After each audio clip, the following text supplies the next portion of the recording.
meneer Roeverwa. En een echte Maaskentjer. Dat Ja. zit hier, hè? Ja, zo voel ik me althans. Waarom maak je er een kanttekening bij? Omdat mijn ouders niet afkomstig zijn van de Maaskant.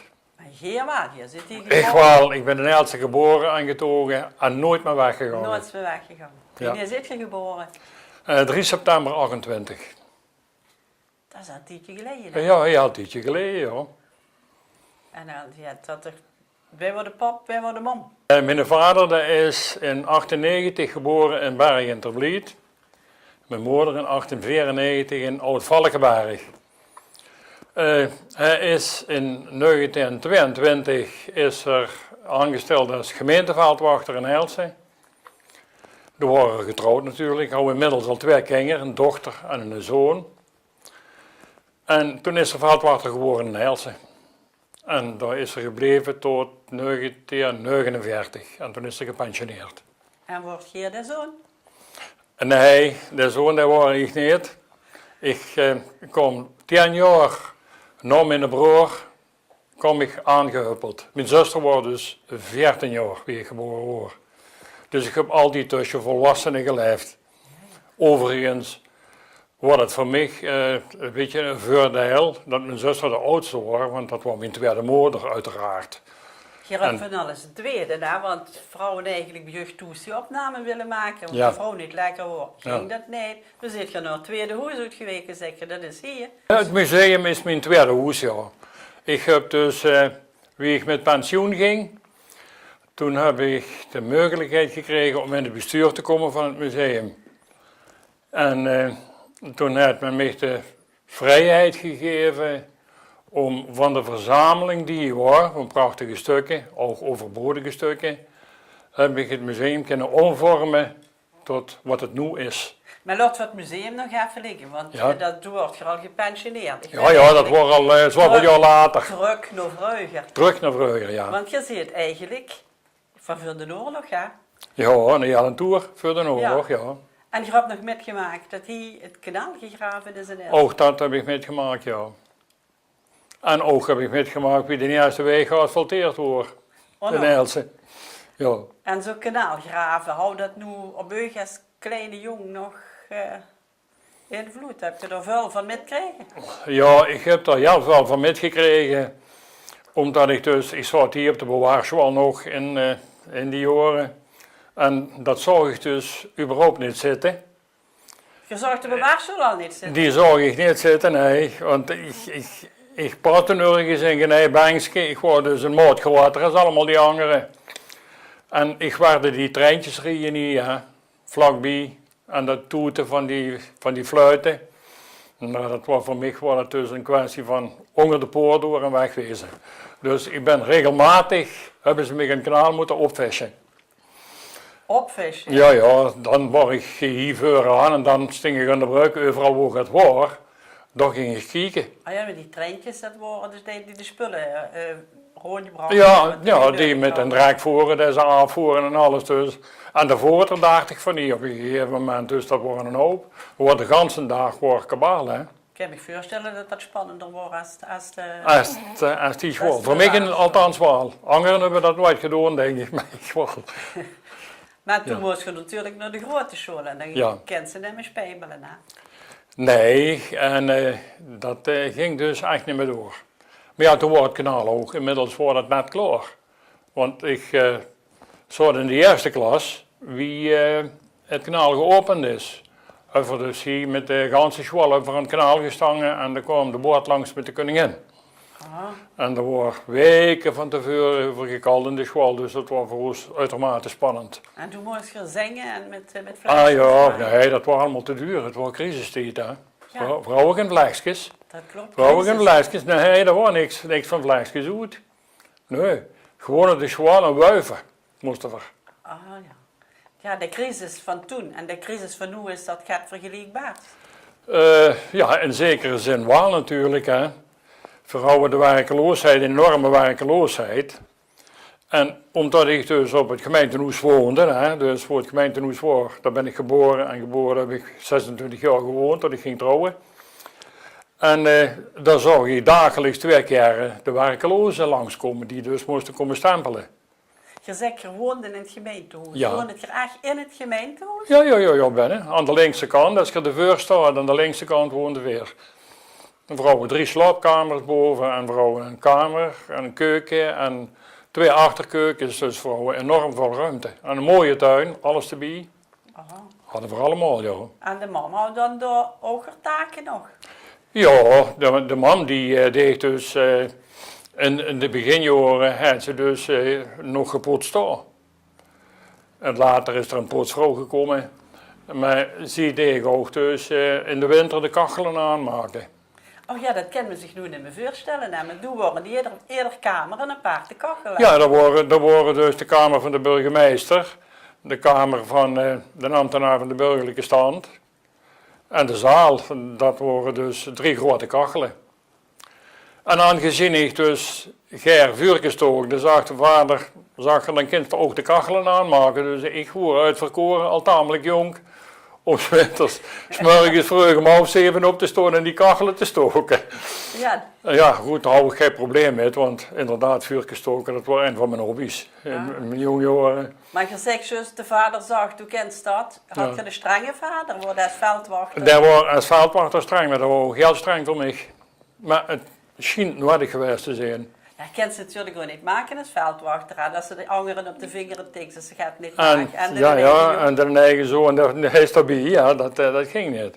Overigens, de veldwachter daar stelde zich volkomen onafhankelijk op van het dorp. Hij had 3 bakkers, 3 slachters en 3 kruideniers voor zijn waren van betrokken. Op de 3 Hij wou dus niet, om begrijpelijke redenen dus, moesten weer in 3 winkels, of eigenlijk 9 winkels totaal, moesten we dus gewoon waren holen. En in 1938 toen ben ik begonnen met dingen te bewaren. Foto's uitknippen van vleegmachine en zo het allemaal. En meester van Mulke, dat was de enigste die bij ons over de vloer kwam, de overbuurman. Dat was hoofd van de school in Mees, later van de meisjesschool. En dat was amateurhistoricus en dat zag me bezig. En dat zag jong, dat moest je zwaar doen. Dat moest je zwaar doen, maar dat moest je zwaar doen. En iedere keer als er bij ons kwam, dacht jong, wie gaat dat? Dus hij heeft me op het pad van de geschiedenis gezet. En het resultaat is dus alles wat ik gedaan heb in mijn leven. Ik ben immer continu met de geschiedenis bezig geweest. Ja, en daar zit je immer nog mee bezig. Ah, ik ben nog immer ermee bezig. Godzijdank is de geest nog goed dus. Ja. Maar jij wordt tussen de oorlog eigenlijk al een stevige jong. Heb je daar ook nog gehad, speciaal taken gekregen of zo? Taken gekregen, ja, taken kreeg ze natuurlijk sowieso. Hè. Hij vond dus dat ik wel te energiek was, de vader, en hij zat me aan het graven, de moest hem omgraven. Dat moest ook al jong leren, maar dat was met de anderen ook zo, dus dat was niks speciaals. En alle dingen doen, hout houden en zo gedaan, maar dat kreeg ze allemaal dus heel jong geleerd. En dus wie dan oorlog uitbrak en ik was 12 jaar, nou toen deed ik dus allemaal dat werk. Was ganz gewoon. In die oorlogsperiode. Wat te doen van blaadjes uitbrengen of zo?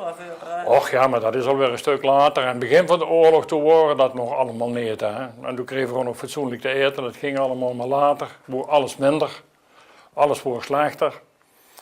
En toen begon dat, de weerstand, het verzet, het begon. En er zat niet alleen mijn vader in, er zat mijn broer in, dat waren dus 10 jaar ouder dan ik. Hè. En er zat mijn zuster in, die was dan in de oorlog getrouwd en die woonde in Meersen, die zat met haar man erin. Dus er waren altijd wel gat. En ik word dus gebruikt als koerier gewoon. Dat was gewoon, ik word ook niet meer behandeld als een jong van 12 jaar. Die volwassen gewoon met. Het moest gewoon met. Wie ging dat courierschap? Het courierschap, dan moest je dus naar een bepaald adres, en dat hoefde niet in Heilsen te zijn, dat kon een Berg zijn, dat kon een Geleen zijn. Maar het laatste geval, dat is me het meeste bijgebleven. De 18 augustus 1944 hebben ze een jong van Heilsen, een Scherpers, hebben ze in Meersen, in het casino waar dat toen. Dat is noemen een feestvijver. wie dat denkt, hebben ze Pruisen hebben daar nog doodgeschoten. En daar zat in België in het verzet en daar was op weg, deze kant op, en daar houdt dus een bericht bij zich. En ja, dat moest natuurlijk op, dat lag dood en dat bericht dat moest weg. Toen hebben ze een briefje gemaakt en dat heb ik in mijn zakken geduwd. En met de fiets van de oude neer ben ik door Katsel opgegangen, want de Rijksweg dat was al gevaarlijk. Jongen langs ook. En dan ging ze de Oosterweg op en dan stook ze de Rijksweg over snel. En dan over Geverik en zo, Ulestraat en nog meer. En dan kom ik dan bij mijn zuster terecht. En er zat dan ook nog in Meersen een neef van mij, bij de politie. En dus mijn zus, die ging met dat briefje naar mijn neef. En die is dus naar het Liekenhuis gegaan en hij had uit de kravat, nou een slips om, jong. Uit die kravat had dat briefje gegaan en dat heb ik me teruggebracht, maar dat moest nog alleen. Ja. Ja. Ik vroeg dus nog even naar de crisis en toen ik denk dat de crisis toen een stuk erger was als nu wel. Dat we nu veel armer waren. Ja, ja. En in die tijd heb je hier ook de commune gedaan, hè? Ja, zeker in de weten. crisistijd. Zeker weten, uit in 36. Dus toen had je geen feest wie nu, je klein... Nee, niks. Mijn familie dus, van vader en moeders kant, die woonde in Valkenberg. En dan moest al een ganse reis maken voor hier in Elsen te komen. Hè. Als ze met de bus voor schoon of zo, moest je eerst een bus regen en dan terug. Dus die worden niet uitgenodigd en die komen ook niet. Dat was gewoon ongeroes. Het enige wat je er nu verheeld was een communepakje. Dat was het communepakje en nog een sigaar. Een sigaar? Ja, ik heb toen de eerste keer van mijn leven gerookt en het heeft een hele tijd geduurd dat ik er nou weer rookte. Een vriendje van mij, daar was bij mij. En toen zou er een sigaar bemachtigd. Geleend zal ik maar zeggen. En die hebben we met de tweeën opgerookt. En dat misselijk? Dat is misselijk. En ja, dat was het communefeest. Maar ja, we hebben er wel een foto van overgehouden. Dat vind ik ook. En in een show met rozenpakje, wie deed die de Rijn in touw, hè? Nou nee, dat ging niet door. Ik was een maat of 60 rood. Oeh. Ik was een maat of 60 rood, dus dan moest streek gegaan worden. En ergens kost dat kende ik niet, ik weet het ook niet. Maar dan stapte we hier aan het Telegraaf, stapte we op de bus van Broens, van Steen. Hè? Daar voor een bus van de Steen naar Beek en daar zit het. En dan stapten we op de Rijksweg goed. En toen in de bus wat later de Ebert was. Dat was den tijd nog Kollaert. En dan stapte ze in Maastricht goed en dan ging ze met me door Maastricht, door Wieg op en Maastricht. En dan kwam we in een winkel terecht.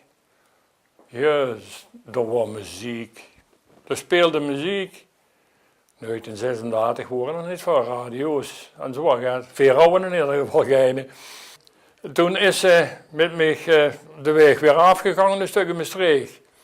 En dan zijn we in de winkel ingegaan en daar sting een meneer met een beige pak aan en een pet op.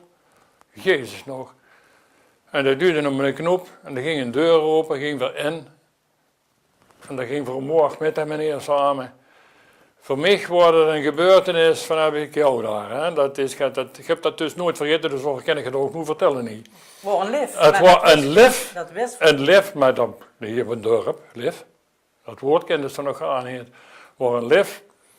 En omdat ik de commune deed, mocht ik het uitzoeken. En ik was al een hele tijd gaan denken van, er moest toch eigenlijk een verfdoos hebben, dus dat gaat goed verven. Dus ik zoekte me een verfdoos uit, een flinke grote, de grootste die was.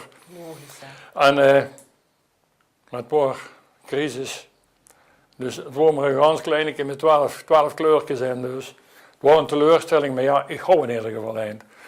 Toen ging ze weer met mij en dan ging ze in de winkel en dan ruikte het fantastisch. En dan kocht ze 4 puddingbroodjes. Dus toch, ondanks de armen, dan kocht ze toch 4 puddingbroodjes. Puddingbroodjes, ja. Die kenden we gar niet, dat waren... Die houden ze in Elsen nog niet uitgevoerd. Die houden ze in Elsen nog niet uitgevoerd. Tenminste, weer houden ze nog nooit gezien in ieder geval. Maar die komen met naar Elsen, dus dezelfde weg met de bus weer terug. En dat wordt dan mijn communepakje. Chic, hè? Maar ja, dat is dus, ja, ik heb dat ook nooit vergeten. Ik heb het ook opgeschreven trouwens.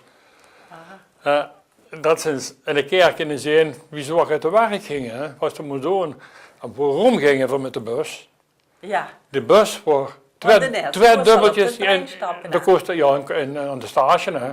Dus dan moesten ze de bus pakken, niet van Broensen aan de stage en dan met een trein. Maar dat wordt twee dubbeltjes duurder. Oei. En dat ging dus Met niet. twee dubbeltjes konden we dat TNR kopen of nog meer. Ja, zeker. Zo is dat. Maar de vrouwen zelf vinden dus kopen hoefde niet. Ja. Ja, dat wordt dan tijd. En dan oorlogstijd, ja, dan moesten we naar de school, hè. We gingen van de school af. En het beste wat voor mij gaat, waren vakleren. In die tijd, worden het al heel gehad. Dus we gingen in Zittert naar de ambasschool. Dan trampelde Vrie van Eilsen uit voor verzameling, was een tellegard. En boven een kermistrein. En dan trampelde we naar Beek, naar de Rijksweg. En dan moesten we nog een stuk zuidelijk naar de dingen waar de bus stopte. Die voren staan naar Zittert, aan de stage. En dan moesten we van de stage weer naar de ambasschool op de Rijksweg. Dat was ook nog het Ja, maar een fiets had je al niet dat dan. was ook wat bleef? Had je geen fiets van de Zittert te In een fiets? We houden geen in de fiets. En in een oorlog al gaan niet. Nee, dat houden we niet in de fiets. Ook goed, nee. Ook goed, nee. Dat houden we niet. Dat bestaat niet. Ik heb de eerste fiets gekregen in 1949. En dan nog omdat ik op DSM was. Aha. Ja, En toen zit je dus gewoon door de legerschoolleer gerold. En toen Ja. zit je in Zittert naar de ambassade. Naar de ambassade gegaan en daar ben ik 2 jaar geweest. En in 1944, dus daar, in juli, daar kreeg ik een diploma. En ik ga best redelijk hier goeie punt en ik was braaf genoeg geweest op de school. En toen moest je En toen moest verschijnen voor de directeur, daar zat aan een tafel met een meneer bij hem. En dat feliciteerde mij en dan gaf ik dat diploma. En toen was ik klaar en toen knikte ik naar de man en zette de man tegen mij. En jij gaat naar de werkplaats van het stikstofbindingsbedrijf. En je moet de volgende week vrijdag op keuring op de verbandkamer van het ASBB. Zo, dus Zo. we hoefden niet te Zo, geen job. solliciteren. Ik ga een diploma en nee, het was nog niet weg. Nou, we hadden een baan. En daar ben ik dus heen gegaan. Hè. En daar heb ik, in die werkplaats heb ik 1,5 jaar gewerkt.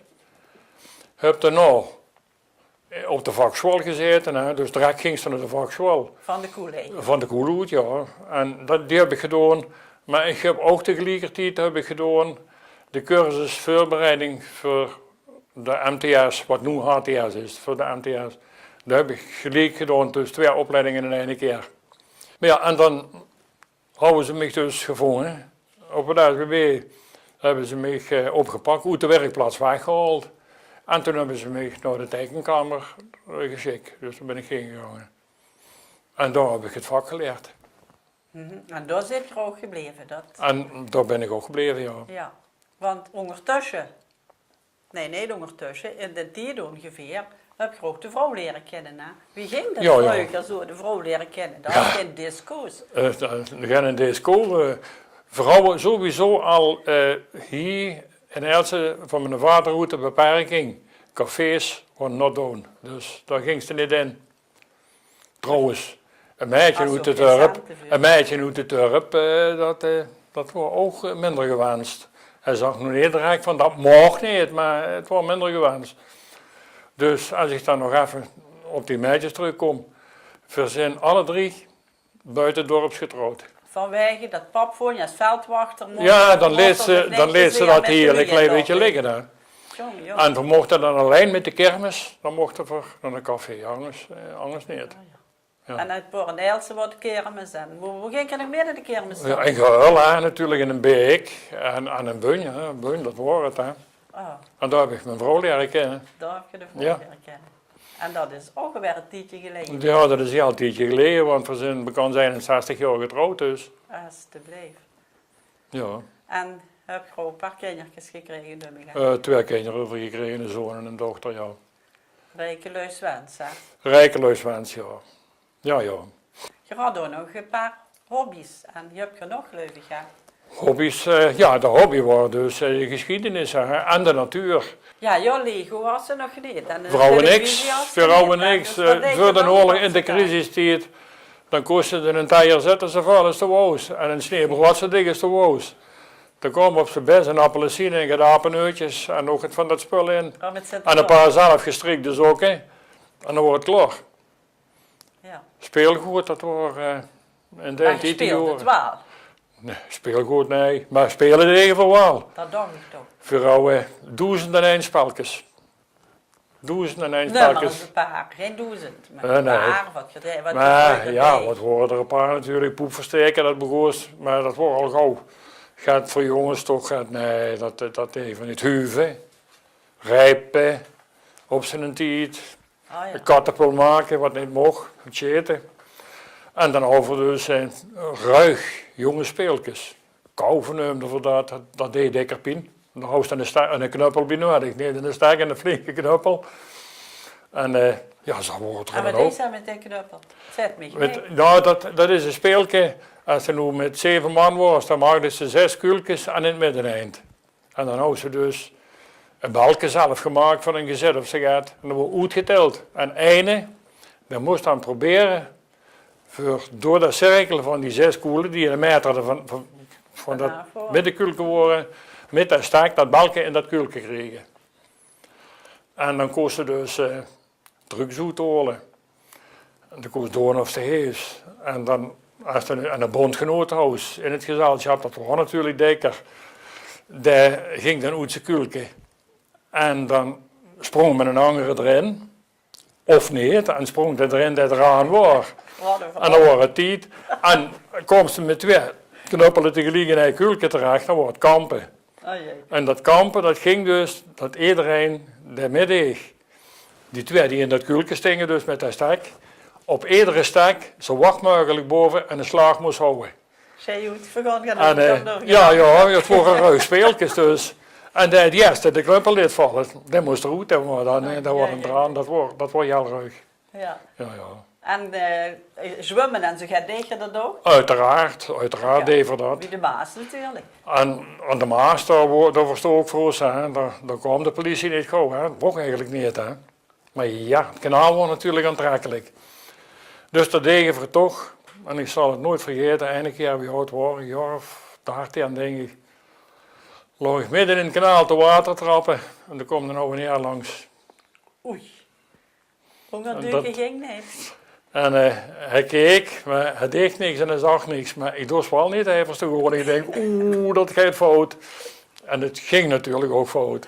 Maar ja, dat was normaal. Hè. Ja, wat Dat was deed er? Ja, vroeger, dan kreeg ze flink gewatcht. Dan kreeg ze een flinke toek, ja. Ze worden niet verlegen. Dat mocht Maar niet. ik bedoel, dat waren overal hetzelfde Ja, ons. ja. Ja, ja. Dat waren overal Ja, hetzelfde. en langs de kanaal, ja, ik geloof dat zich daar toch wel ook wat meer als ontmoetingsplek later heeft ontwikkeld. Hè? Ja, dat kwam dus Overjeugd, hè? op een gegeven moment, ja, langs het kanaal, dat was een plek overheen trokken, hè, daar koos hij heen. De hoeven ze er niet gewoon te zwemmen, hier boven op de berg. Dat was altijd wel gaat te doen, Ja, ja. dat ook weer in. Maar meestal voor te zwemmen. Dat kanaal, dat was het eerlijks. Aan de bos, ja. En de bos, ja, de bos, dat was, nou, dat was het ook natuurlijk. En alles wat ertussen lag. En dat betekende dus, we zitten nu in augustus, en dat betekent dat het proemetijd wordt. Ja, Ja. en er worden toch verschillende proemenweien onderweg. Dus dan moeten we toch een proem gaan eten, want dat kost toch niet dat we dat allemaal zo lang laten gaan. Dus. Nee. Maar je hebt ook nog een aantal van uw belevenissen, denk ik, in de oorlog en Ja. van het kanaal opgeschreven. Hè? Ja, het kanaal dat heeft zo'n indruk op me gemaakt, zal ik u vertellen, dat ik ooit gedacht heb, daar moet ik gaan over schrijven. En ik ben begonnen met foto's verzamelen en zo was het allemaal. En op een gegeven moment, toen kwam een datum van 1995, daar kwamen in beelden. Wat was dat voor een 34, 95, Oh, zo'n 60 jaar jaar. kanaal. Ik denk, dan moest het toch maar eens gaan opschrijven. Daar heb ik er een boekje van gemaakt. En dat is heel leuk geweest. Ik heb dat heel erg gedaan en foto's verzamelen en zo. En het kanaal heeft nog meer liefde, dus ik vind het altijd is van... ook een zo'n stuk. Het is een heel zwaar stuk, ja, het is prachtig. Ja. Ik heb zelfs advies mogen geven aan de firma's die hier gaan werken. Die nu gaan werken, ja, die houden bij Waterstad vragen gelagen, die kosten ze niet beantwoorden. Dan zaten ze op naar Elsen op het museum, daar helpen ze wel. Zo.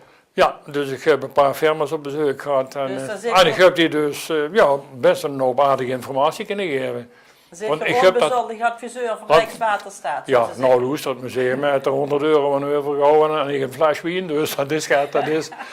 Nee, maar ik bedoel, maar ik heb mijn kennis kunnen gebruiken, gelukkig. Dat is ik gewoon als je het door kunt schrijven. Ja, dat is gewoon als ze zorgen, ik het kan doen en dat vind ik hartstikke leuk.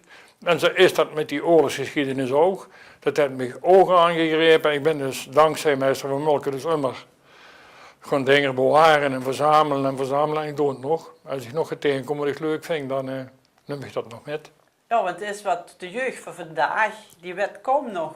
Die wat weten, een oorlog betekent. nee, weten ze niet. De meeste oude zelfs al niet meer. De meeste oude. Als ik nu met jarengenoten spreek en ik zeg, heb ze dat ook metgemaakt, dan zeggen ze nee. Want ze horen toch erbij. Ja. Dan weten ze het niet meer. Het kan verdringing zijn, ik weet niet wat, maar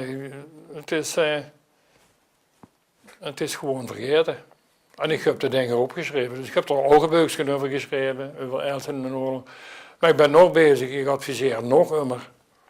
En wie deed je dat? Deed je dat nog ouderwets typisch in? Nee, dat doe ik al lang niet meer. Ik heb een computer en daar is me soms wel eens de baas. Maar ik zou hem niet willen missen. Echt niet, ik kan hem niet missen. Ik heb contacten over de ganse wereld een beetje. Zo, over de ganse wereld. Ja, ik kreeg... Kijk, ze kijken naar het museum. Ik heb dus gedingen uit mijn collectie, Tweede Wereldoorlog, staat hier op de site. En dan komen dan kijken Amerikanen in, dan kijk de halve wereld. Die is wel eens een keer op dit site van dat museum geweest. Ja. En dan kreeg ze vragen. Ja, want in de oorlog zijn natuurlijk ook Amerikanen in Elsen geweest, met de bevrijding. Nou, de bevrijding, ja, zijn Amerikanen niet. En later Engelsen, ja. Amerikanen zijn hier geweest. Die hebben de 18e september 's morgens, ja, eigenlijk de 27e september 's avonds zijn ze hier in het dorp geweest. Toen zijn ze teruggegaan tot aan de Boshonger. Daar hebben ze overnacht. En 's morgens, dan 18e september, zijn ze dus doorgekomen. Ja, en dat heeft me ook gegrepen, dus ik bewaar ook foto's uit en tijd. Ik heb in alle mogelijke musea gezeten.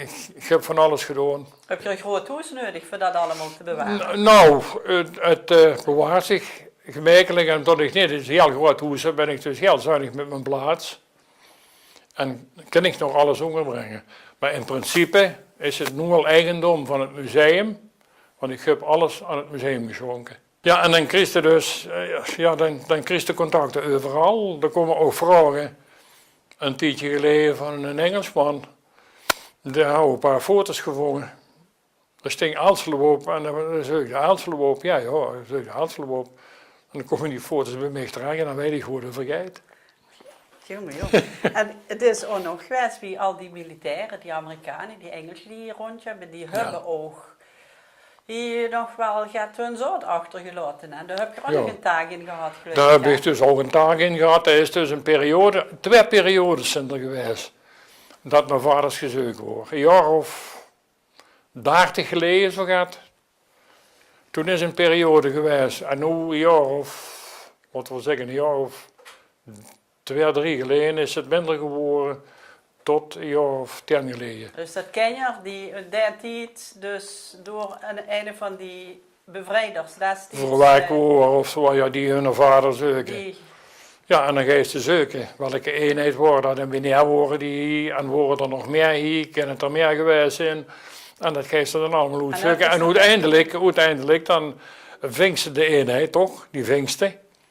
En dan zei ze, ja, en dan moet er daarbij geweest zijn. Toch heeft het een keer, een aantal jaar geleden, dan dacht ik, Hare Majesteit behaagt om u te benoemen tot lid van de orde van de Oranje Nassau. Ja, dat is toen anders. Oh, dat heeft ze toen al. Ja, ik heb de eremedaille gekregen, in goud. Alsjeblieft. En, ja, dat was voor dat werk allemaal.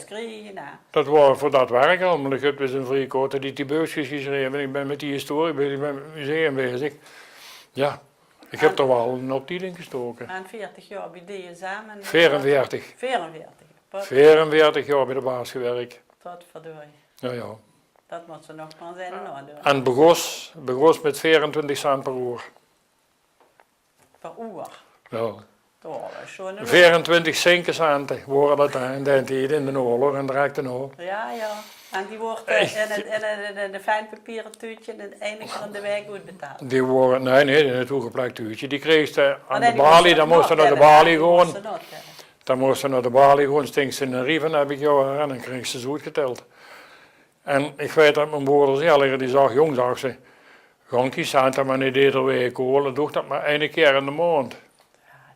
En, ja, en dat deed ik dan. Wie ik de eerste keer de afrekening kreeg, toen zag degene die me dat papier gaf. Zag je bij jullie hebben ze het zeker niet nodig, hè, jong. Ja, wist ik dat. En toen kreeg ik 52 gulden uitbetaald voor een ganse maand. En geen verlofdag, het eerste half jaar. Nee. Het tweede jaar 4 dagen. Wat de jeugd maar eens even loesteren. Dan weten ze wie goed het veer het gehad hebben. Ja, ja. En daarvoor zit je vroeg ook nu hier aan de tafel zitten als echte maaskantje. Als echte maaskantje. Zo kunnen ze toch niet zoveel meer van tegen. Dat weet ik. Dat werd er een moment, zeker van de leeftijd. Ik heb me nooit verbonden gevoeld met Valkenberg, Berchterblied, waar mijn ouders vandaan komen. Ja, nu wordt ook gedaan te zoeken als ze de Else toesbest zijn. Ja. Wat me wel opviel is dat je zoals weet je die kermis op wordt nemen, dat je daar steen niet vernoemd wordt. Toen die ja, die wrijving met steen, dat was nog altijd daar, want er wordt toch wel een zijn alle elektrische puil ingejaagd. Hè. Oei.